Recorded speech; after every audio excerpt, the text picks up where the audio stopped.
Chapter 2 Jonathan Harker's Journal continued. 5th of May. I must have been asleep, for certainly if I had been fully awake I must have noticed the approach of such a remarkable place. In the gloom the courtyard looked of considerable size, and as several dark ways led from it under great round arches, it perhaps seemed bigger than it really is. I have not yet been able to see it by daylight. When the caleche stopped, the driver jumped down and held out his hand to assist me alight. Again I could not help but notice his prodigious strength. His hand actually seemed like a steel vice that could have crushed mine if he had chosen.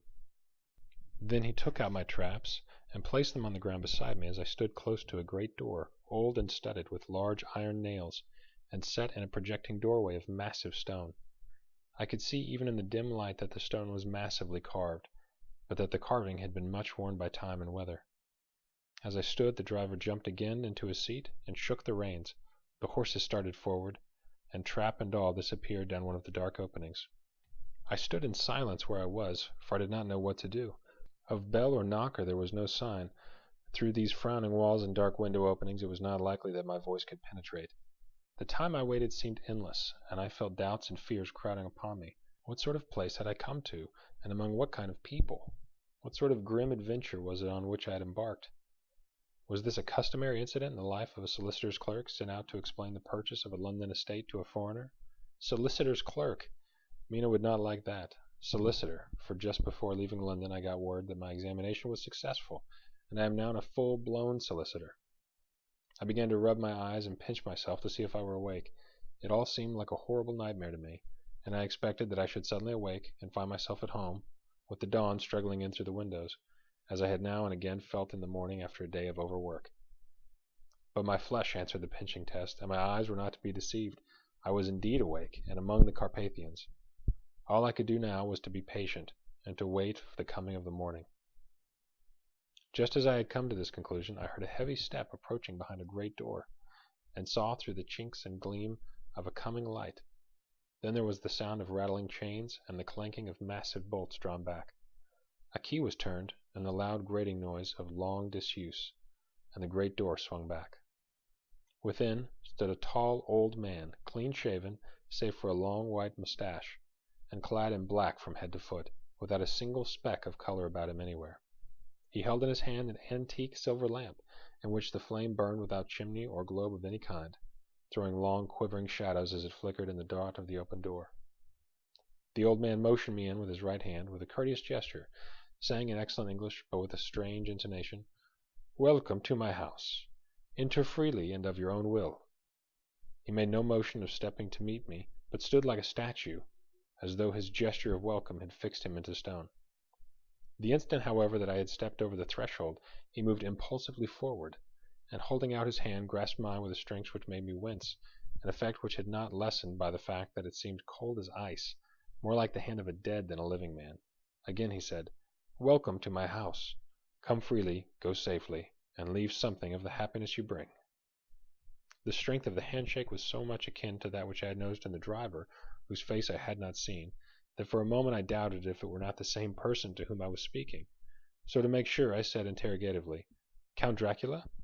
He bowed in a courtly way as he replied, "I am Dracula, and I bid you welcome, Mr. Harker, to my house. Come in. The night air is chill, and you must need to eat and rest." As he was speaking, he put the lamp in a bracket on the wall, and, stepping out, took my luggage. He had carried it in before I could forestall him. I protested, but he insisted. "Nay, sir, you are my guest. It is late, and my people are not available. Let me see to your comfort myself." He insisted on carrying my traps along the passage, and then up a great winding stair, and along another great passage on whose stone floor our steps rang heavily. At the end of this he threw open a heavy door, and I rejoiced to see within a well-lit room in which a table was spread for supper, and on whose mighty hearth a great fire of logs, freshly replenished, flamed and flared. The Count halted, put down my bags, closed the door, and crossing the room, opened another door, which led into a small octagonal room lit by a single lamp, and seemingly without a window of any sort. Passing through this, he opened another door and motioned me to enter. It was a welcome sight, for here was a great bedroom well lighted and warmed with another log fire, also added to but lately, for the top logs were fresh, which sent a hollow roar up the wide chimney. The Count himself left my luggage inside and withdrew, saying, before he closed the door, You will need, after your journey, to refresh yourself by making your toilet. I trust you will find all you wish. When you are ready, come into the other room, where you will find your supper prepared." The light and warmth of the Count's courteous welcome seemed to have dissipated all my doubts and fears. Having then reached my normal state, I discovered that I was half famished with hunger, so making a hasty toilet I went into the other room. I found supper already laid out. My host, who stood on one side of the great fireplace, leaning against the stonework, made a graceful wave of his hand to the table and said, "I pray you, be seated and sup how you please. You will, I trust, excuse me that I do not join you, but I have dined already, and I do not sup." I handed to him the sealed letter which Mr. Hawkins had entrusted to me. He opened it and read it gravely. Then, with a charming smile, he handed it to me to read. One passage of it, at least, gave me a thrill of pleasure. "I must regret that an attack of gout, from which malady I am a constant sufferer, forbids absolutely any travelling for my part for some time to come. But I am happy to say that I can send a sufficient substitute, one in whom I have every possible confidence. He is a young man full of energy and talent in his own way, and of a very faithful disposition. He is discreet and silent, and has grown into manhood in my service. He shall be ready to attend on you when you will during his stay, and shall take your instructions in all matters." The Count himself came forward and took off the cover of a dish, and I fell to at once on an excellent roast chicken. This, with some cheese and a salad and a bottle of old Tokay, of which I had 2 glasses, was my supper. During the time I was eating it, the Count asked me many questions as to my journey, and I told him by degrees all I had experienced. By this time I had finished my supper, and by my host's desire had drawn up a chair by the fire and begun to smoke a cigar which he offered me, at the same time excusing himself that he did not smoke. I had now an opportunity of observing him, and found him of a very marked physiognomy.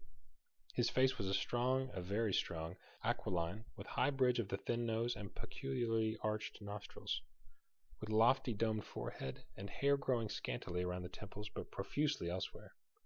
His eyebrows were very massive, almost meeting over the nose, and with bushy hair that seemed to curl in its own profusion. The mouth, so far as I could see it under the heavy moustache, was fixed and rather cruel looking, with peculiarly sharp white teeth. These protruded over the lips, whose remarkable readiness showed astonishing vitality in a man of his years. For the rest, his ears were pale, and at the tops extremely pointed. The chin was broad and strong, and the cheeks firm, though thin. The general effect was one of extraordinary pallor. Hitherto I had noticed the backs of his hands as they lay on his knees in the firelight, and they had seemed rather white and fine, but seeing them now close to me I could not but notice that they were rather coarse, broad, with squat fingers.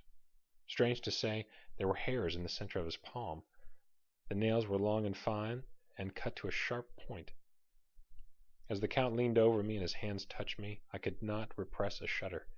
It may have been that his breath was rank, but a horrible feeling of nausea came over me, which, do what I would, I could not conceal. The Count, evidently noticing it, drew back, and with a grim sort of smile, which showed more than he had yet done on his protuberant teeth, sat himself down again on his side of the fireplace. We were both silent for a while, as I looked towards the window and saw the first dim streak of the coming dawn. There seemed a strange stillness over everything, but as I listened I heard as if from down below in the valley the howling of many wolves. The Count's eyes gleamed, and he said, "Listen to them, the children of the night. What music they make! Sing, I suppose." Some expression in my face strange to him, he added, "Ah, sir, you dwellers in the city cannot enter into the feelings of the hunter." Then he rose and said, "But you must be tired. Your bedroom is all ready, and tomorrow you shall sleep as late as you will. I have to be away till the afternoon, so sleep well and dream well." With a courteous bow, he opened for me himself the door to the octagonal room, and I entered my bedroom. I am in all a sea of wonders. I doubt, I fear, I think strange things, which I dare not confess to my own soul. God keep me, if only for the sake of those dear to me. 7th of May. It is again early morning, but I have rested and enjoyed the last 24 hours. I slept till late in the day, and awoke of my own accord. When I had dressed myself, I went into the room where we had supped, and found a cold breakfast laid out, with coffee kept hot by the pot being placed on the hearth. There was a card on the table, on which was written, "I have to be absent for a while. Do not wait for me. D." I set to and enjoyed a hearty meal. When I had done, I looked for a bell so that I might let the servants know I had finished, but I could not find one. There are certainly odd deficiencies in the house, considering the extraordinary evidences of wealth which are around me. The table service is of gold, and so beautifully wrought that it must be of immense value. The curtains and upholstery of the chairs and sofas and the hangings of my bed are of the costliest and most beautiful fabrics, and must have been of fabulous value when they were made, for they are centuries old, though in excellent order. I saw something like them in the Hampton Court, but there they were more frayed and worn and moth-eaten. But still in none of the rooms is there a mirror. There is not even a toilet glass on my table, and I had to get the little shaving glass from my bag before I could either shave or brush my hair. I have not yet seen a servant anywhere, or heard a sound near the castle except the howling of the wolves. Some time after I had finished my meal, I do not know whether to call it breakfast or dinner, for it was between 5 and 6 o'clock when I had it, I looked about for something to read, for I did not like to go about the castle until I had asked the Count's permission. There was absolutely nothing in the room, book, newspaper, or even writing materials, so I opened another door in the room and found a sort of library. The door opposite mine I tried, but I found it locked. In the library I found, to my great delight, a vast number of English books, whole shelves full of them, and bound volumes of magazines and newspapers. A table in the center was littered with English magazines and newspapers, though none of them were very recent date. The books were the most varied kind: history, geography, politics, political economy, botany, geology, and law, all relating to England and English life, and customs and manners. There were even such books of reference as the London Directory, the Red and Blue books, Whitaker's Almanac, the Army and Navy lists, and, it somehow gladdened my heart to see it, the Law List. Whilst I was looking at the books, the door opened and the Count entered. He saluted me in a hearty way, and hoped that I had had a good night's rest. Then he went on. I am glad you found your way in here, for I am sure there is much that will interest you. These companions, he laid his hands on some of the books, have been good friends to me, and for some years past, ever since I had the idea of going to London, have given me many, many hours of pleasure. Through them I have come to know your great England, and to know her is to love her. I long to go through the streets of your crowded London, to be in the midst of the whirl and rush of humanity, to share its life, its change, its death, and all that makes it what it is. But alas! As yet I only know your tongue through books. To you, my friend, I look that I know it to speak. But, Count, I said, you know and speak English thoroughly. He bowed gravely. I thank you, my friend, for your all too flattering estimate. But yet I fear that I am but a little way down the road I would travel. True, I know the grammar and the words, but yet I know not how to speak them. Indeed, I said, you speak excellently. Not so, he answered. Well, I know that, did I move and speak in your London, none there who would not know me for a stranger. That is not enough for me. Here I am noble. I am boyar. The common people know me, and I am master. But a stranger in a strange land, he is no one. Men know him not, and to know not is to care not for. I am content if I am like the rest, so that no man stops if he see me, or pause in his speaking if he hear my words. Ha ha, a stranger! If I have been so long master that I would be master still, or at least that none other should be master of me. You come to me not alone as agent of my friend Peter Hawkins, of Exeter, to tell me all about my new estate in London. You shall, I trust, rest here with me a while, so that by our talking I may learn the English intonation, and I would like that you tell me when I make an error, even of the smallest, in my speaking. I am sorry that I had to be away so long today, but you will, I know, forgive one who has so many important affairs in hand. Of course I said all I could about being willing, and asked if I might come into that room when I chose. He answered yes, certainly, and added, you may go anywhere you wish in the castle, except where the doors are locked, where of course you will not wish to go. There is reason that all things are as they are, and did you see with my eyes and know with my knowledge, you would perhaps better understand. I said I was sure of this, and then he went on, we are in Transylvania, and Transylvania is not England. Our ways are not your ways, and there shall be to you many strange things. Nay, from what you have told me of your experiences already, you know something of what strange things there may be. This led to much conversation, and as it was evident that he wanted to talk, if for only talking's sake, I asked him many questions regarding things that had already happened to me or come within my notice. Sometimes he sheered off the subject or turned the conversation by pretending not to understand, but generally he answered all I asked most frankly. Then as time went on, and I had got somewhat bolder, I asked him of some of the strange things of the preceding night, as, for instance, why the coachman went to places where he had seen the blue flames. He then explained to me that it was commonly believed that on a certain night of the year, last night, in fact, when all evil spirits are supposed to have unchecked sway, a blue flame is seen over any place where treasure has been concealed. That treasure has been hidden, he went on, in the region through which you came last night. There can be but little doubt, for it was the ground fought over the centuries by the Wallachian, the Saxon, and the Turk. Why, there is hardly a foot of soil in this region that has not been enriched by the blood of men, patriots or invaders. In old days there were stirring times, when the Austrian and Hungarian came up in hordes, and the patriots went out to meet them, men and women, the aged and the children too, and waited their coming on the rocks or the passes, that they might sweep destruction on them with their artificial avalanches. When the invader was triumphant, he found but little, for whatever there was had been sheltered in the friendly soil. But how, said I, can it have remained so long undiscovered, when there is a sure index to it if men will but take the trouble to look? The Count smiled, and as his lips ran back over his gums, the long, sharp, canine teeth showed out strangely. He answered, "Because your peasant is at heart a coward and a fool. Those flames only appear on one night, and on that night no man of this land will, if he can help it, stir without his doors. And, dear sir, even if he did, he would not know what to do. Why, even the peasant that you tell me of, who marked the place of the flame, would not know where to look in daylight even for his own work. Even you would not, I dare be sworn, be able to find these places again?" "There you are right," I said. "I know no more than the dead where to even look for them." Then we drifted into other matters.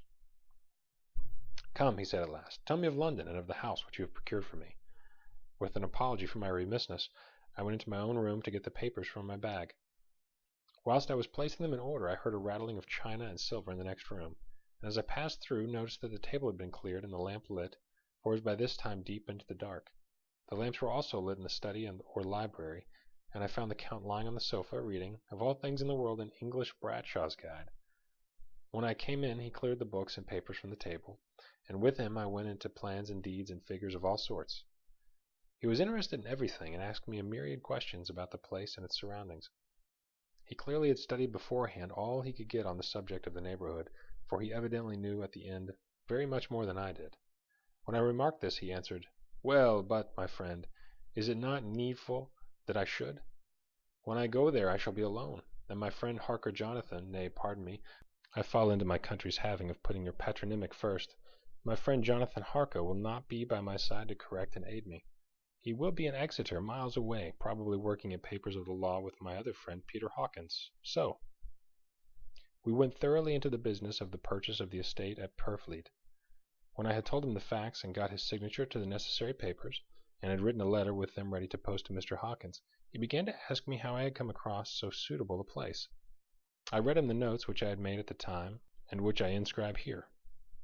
At Purfleet, on a by-road, I came across just such a place as seemed to be required, and where was displayed a dilapidated notice that the place was for sale. It is surrounded by a high wall of ancient structure, built of heavy stones, and has not been repaired for a large number of years. The closed gates are of heavy old oak and iron, all eaten with rust.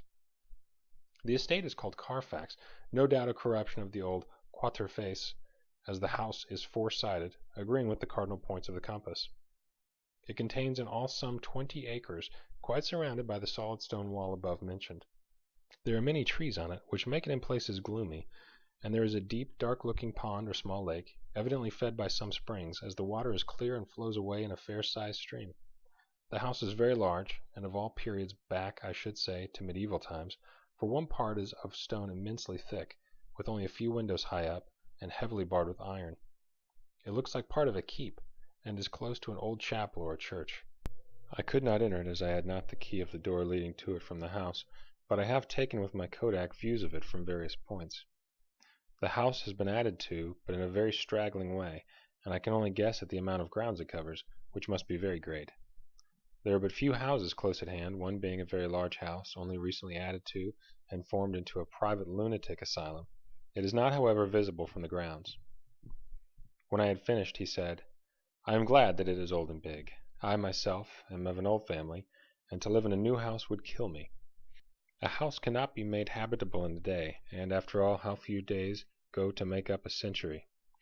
I rejoice also that there is a chapel of old times.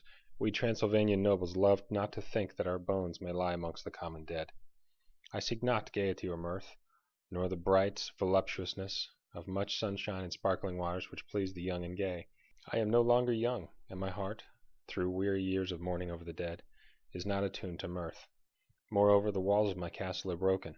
The shadows are many, and the wind breathes cold through the broken battlements and casements. I love the shade and the shadows, and would be alone with my thoughts when I may.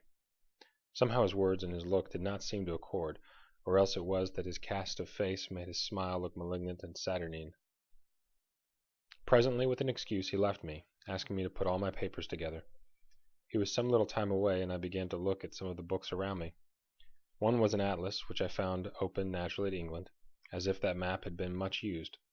On looking at it, I found in certain places little rings marked, and on examining these I noticed that one was near London on the east side, manifestly where his new estate was situated. The other two were Exeter and Whitby on the Yorkshire coast. It was the better part of an hour when the Count returned. "Aha!" he said, "still at your books? Good. But you must not work always. Come, I am informed that your supper is ready." He took my arm, and we went into the next room, where I found an excellent supper ready on the table. The Count again excused himself that he had dined out on his being away from home, but he sat as on the previous night, and chatted whilst I ate. After supper I smoked, as on the last evening, and the Count stayed with me, chatting and asking questions on every conceivable subject, hour after hour.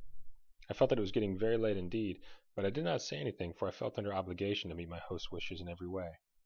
I was not sleepy, and the long sleep yesterday had fortified me, but I could not help experiencing that chill which comes over one at the coming of the dawn, which is like, in its way, the turn of the tide. They say that people who are near death die generally at the change of the dawn or at the turn of the tide. Anyone who has, when tired, and tied as it were to his post, experienced this change in the weather, can well believe it. All at once we heard the crow of a cock coming up with preternatural shrillness through the clear morning air. Count Dracula, jumping to his feet, said, "Why, there is the morning again! How remiss I am to let you stay up so long! You must make your conversation regarding my dear new country of England less interesting, so that I may not forget how time flies by us." And with a courtly bow he quickly left me. I went into my own room and drew the curtains. But there was little to notice. My window opened into the courtyard. All I could see was the warm grey of quickening sky, so I pulled the curtains again, and have written of this day. 8th of May. I began to fear as I wrote in this book that I was getting too diffuse, but now I am glad that I went into detail from the first, for there is something so strange about this place and all in it that I cannot help but feel uneasy. I wish I were safe out of it, or that I had never come. It may be that this strange night existence is telling on me, but would that were all. If there were anyone to talk to I could bear it, but there is no one. I have only the Count to speak with, and I fear I am myself the only living soul within the place. Let me be prosaic as far as facts can be. It will help me to bear up, and imagination must not run riot with me. If it does, I am lost. Let me say at once how I stand, or seem to. I only slept a few hours when I went to bed, and feeling that I could not sleep any more, I got up. I had hung my shaving glass by the window, and was just beginning to shave. Suddenly I felt a hand on my shoulder, and I heard the Count's voice saying to me, "Good morning." I started, for it amazed me that I had not seen him, since the reflection of the glass covered the whole room behind me.